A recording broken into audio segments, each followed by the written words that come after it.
नमस्कार, मैं तुषार कंड video journalist lavish Rajput के साथ आप सभी का स्वागत करता हूं राजधानी न्यूज़ गुरुग्राम में।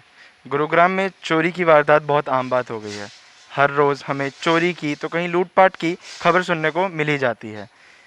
सेक्टर 23A में भी पिछले 1 महीने में 5 से 6 चोरियां हो चुकी हैं। इसी मुद्दे पर बात करने के लिए हमारे साथ आज मौजूद हैं Malkhan Singh ji, RWA president sector 23A। तो चलिए उनसे जानते हैं क्या है सेक्टर 23A के हालात।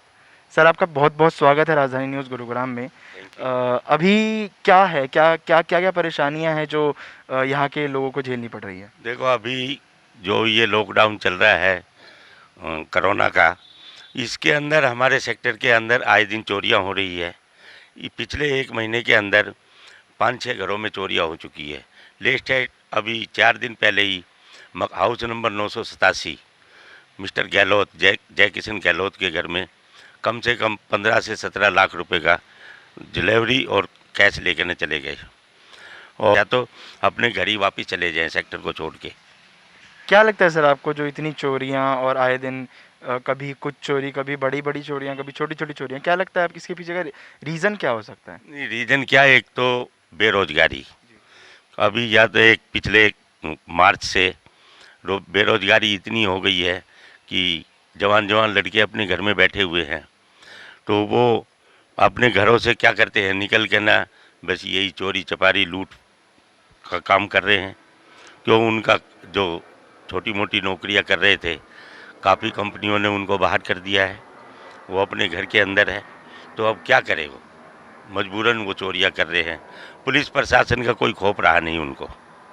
तो आए दिन हमारे यहाँ पे एक जन्म दिवस पार्क है 14 एकड़ का। इसके अंदर सुबह 10:30 बजे से लेकर न शाम को 3:30-4 बजे तक लोग लड़के ठुलों में बैठे रहते हैं, दारू पीते हैं, समैक पीते हैं, सुल्फा गांजा पीते हैं, और शाम को 7 बजे से रात के 10:30-11 बजे तक यही गोरख धंधे चलते रहते हैं इसके अंदर। हमने पुलिस प्रशासन को भी रिटर्न में दिया है कि यहाँ पे गश्त बढ़ाई जाए, एक पुलिस बीट बूथ लगाया जाए हमारे यहाँ ओम बिहार के कोने पर। लेकिन प्रशासन को कोई भी जू नहीं रेंग रही है इस बारे में, क्योंकि आए दिन जो चोरियां हो रही है वो अनथराइज कॉलोनी की साइड से ही लड़के आते हैं, और वो ही दिन में रैकी करते हैं, और रात में या दोपहर में वही चोरियां करते हैं यहाँ पे। तो सर, क्या लगता है आपको कि जो पुलिस है वो आपकी बात क्यों नहीं सुन रही है, और क्या तरीके हो सकते हैं जो आप पुलिस को एटलीस्ट उनके कान तक ये बात जाएं और इस चीज़ को सीरियसली लेना शुरू करें? पुलिस को हमने कई बार इतला दी है कि ऐसे सेक्टर में हमारे प्रॉब्लम है। उनका यही कहना है कि हमारे पास आदमी कम है, नंबर 1।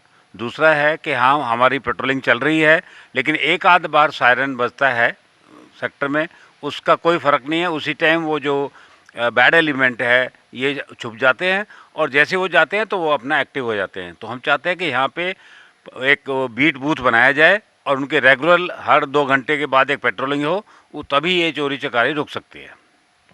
इन चोरियों की वजह से अंकल अभी क्या माहौल है लोगों का? लोग डरे हुए हैं, घर से निकलना उन्होंने बंद कर दिया है। कहीं अगर उनको दिन में या रात में जाना होता है तो उसको अवॉइड करते हैं।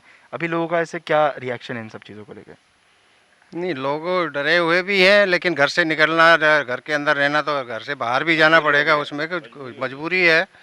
लेकिन इसका ये तो नहीं हो सकता कि घर से निकलना वही बंद कर देंगे। इसका तो यही प्रो है कि भाई या तो प्रोविज़न किया जाए, जैसे गश्त बढ़ाई जाए रात में, और दिन में लोगों को वैसे हम टोका-टाकी हो, ताकि है कि अनवांटेड लोग गलियों में या सेक्टर में ना घूमें। तो यही सॉल्यूशन हो सकता है इसका। सर, RWA की अभी आगे क्या प्लानिंग्स है इन सब चीज़ों के ऊपर, और जो और भी परेशानियां हैं कॉलोनी के लोगों के लिए? नहीं, ऐसा है, हमारा सेक्टर एक तो चारों तरफ से ओपन है, बीच में गांव काटोपुरी पड़ गया। हम ना तो यहाँ पे गेट लगा सकते हैं, और ये जो रोड है ये 24 घंटा चलता है। यहाँ पे गार्ड भी छोड़ने से कोई फ़ायदा नहीं है। क्यों, गार्ड कितने छोड़े?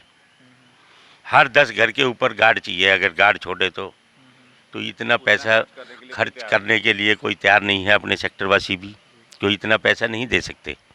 तो कम से कम मेरे इसी सेक्टर के अंदर कम से कम 50 गार्ड चाहिए। 50 गार्ड की पेमेंट 5-6 लाख, क्या 5-6 लाख रुपया होगी महीना के। तो इतना हो नहीं, एफर्ट कर नहीं सकते सेक्टरवासी भी।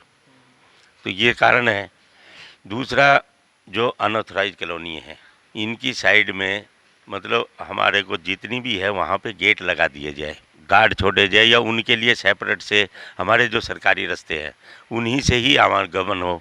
सेक्टर का जो मेन रोड है उससे आवागमन उनका बंद कर दिया जाए, ये भी इससे भी हमें राहत मिलेगी। सर ऐसी और कौन कौन सी परेशानियां हैं जो फिलहाल यहाँ के आसपास के लोगों को सर एक झेलनी तो पड़ रही सबसे है? ज़्यादा हमें परेशानी आ रही है नगर निगम से। नगर निगम की कोई काम करने की प्लानिंग ही नहीं है कि कितने टाइम में हमने काम ख़त्म करना है। कोई काम जो एक हफ्ते में ख़त्म होना है उसको 4-4 महीने लग रहे हैं। आगे न ठेकेदार को तो नगर निगम काम दे देता है लेकिन उनसे काम करवाने में असमर्थ है, काम सही टाइम पे नहीं हो पा रहा है, अपनी मर्जी से करते हैं। जब प्रशासन को बोलते हैं तो वो उनका एक ही कहना होता है कि ठेकेदार कह रहा है लेबर नहीं है।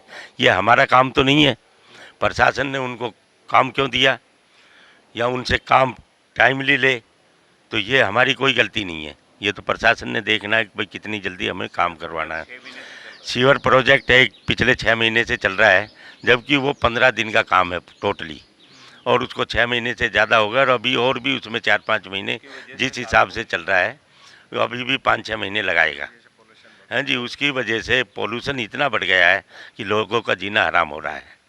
हमारे बुजुर्गों का तो जो अस्थमा के मरीज है उनका सांस लेना घर के अंदर भी दुर्लभ हो रहा है। सर गुरुग्राम में पॉल्यूशन हर रोज़ बढ़ता जा रहा है। हर रोज़ हम देखते हैं कि AQI लेवल जो है बढ़ता ही जा रहा है, जिस वजह से जो सीनियर सिटीजन्स हैं, जो बच्चे हैं और जो कोरोना के जो रिकवर्ड पेशेंट्स हैं उनके लिए सांस लेना बहुत ज़्यादा मुश्किल हो पा रहा है। तो सेक्टर 23A में ऐसी कौन कौन सी चीज़ें हैं जिनकी वजह से पॉल्यूशन जो है अनकंट्रोल हो रखा है और बहुत ज़्यादा ही लोगों को परेशानी हो रही है? सेक्टर 23 जैसे कि NCR की विसिनिटी में आता है, तो हमारे लिए जो मेन पोल्यूशन है हरियाणा पंजाब की तरफ से जो पराली जलाने से आ रहा है, उसके अलावा यहाँ जो कंस्ट्रक्शन का काम चल रहा है बिना चेक किए हर जगह आप देख रहे हैं कंस्ट्रक्शन हो रही है, कोई कपड़ा नहीं लगा रहा है, कोई उसको कवर नहीं कर रहा है, कोई चेक नहीं कर रहा है। वो वातावरण में इतना फैल गया है कि यहाँ का लोगों को सांस लेना दुभर हो गया है।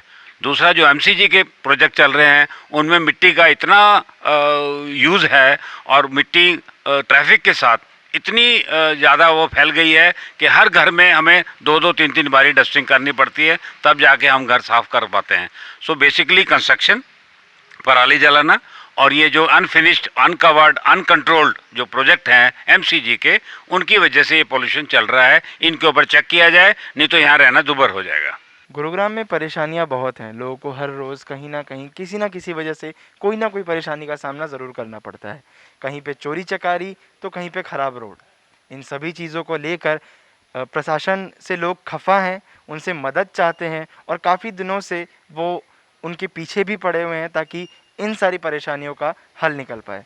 हम भी आशा करते हैं कि प्रशासन जल्द से जल्द इन सारे परेशानियों को सुलझाए और सेक्टर के लोगों को और आसपास के लोगों को इन परेशानियों से छुटकारा मिले।